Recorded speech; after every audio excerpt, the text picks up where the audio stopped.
नमस्कार मित्रांनो, स्वागत आहे तुमचं आताच्या ब्रेकिंग न्यूजमध्ये। मित्रांनो, कर्नाटक राज्यातील सरकारी कर्मचाऱ्यांना लवकरच चांगली बातमी मिळू शकते।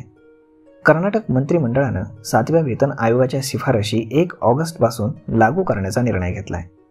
विधानसभेच्या अधिवेशनामध्ये मुख्यमंत्री 7 लाखांहून अधिक राज्य सरकारी कर्मचाऱ्यांच्या पगारवाढीची घोषणा करणार आहेत। 7व्या वेतन आयोगाच्या शिफारशींवरती कर्नाटकचे मंत्री प्रियांक खरगे म्हणाले की 7वा वेतन आयोग ही जनतेची मागणी होती आणि ही आमच्या जाहीरनाम्यातही होती। काल आम्ही ते मंत्रिमंडळामध्ये आणलं असून त्याचा फायदा सुमारे 14 ते 15 लाख राज्य कर्मचाऱ्यांना होणार आहे।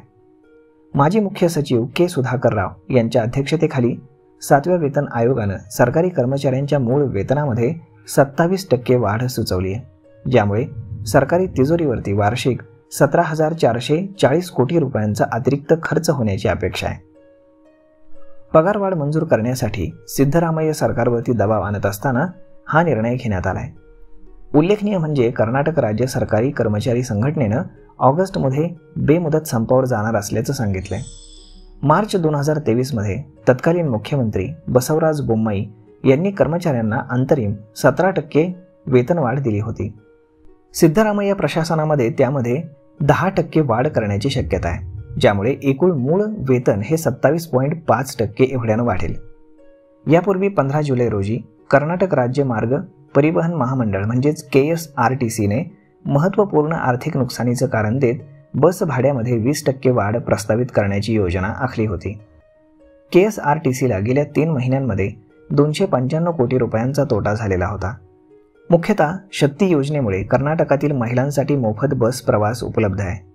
KSRTCचे अध्यक्ष AS श्रीनिवासन यांनी सांगितलं की शेवटच्या वेळी 2019 मध्ये बसच्या तिकीट दरांमध्ये वाढ करण्यात आली होती। त्यानंतर कोणतीही वाढ न करता 5 वर्षे उलटली।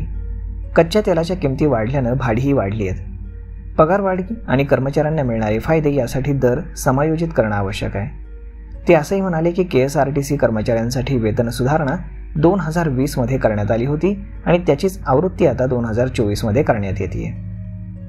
तर मग मित्रांनो, अशा पद्धतीनं राज्य सरकारी कर्मचाऱ्यांना एक मोठी खुशखबर मिळालेली आहे, परंतु ती कर्नाटकातली आहे। तर मग यावर तुमचं मत काय हे तुम्ही आम्हाला कमेंट करून सांगायला अजिबात विसरू नका। धन्यवाद।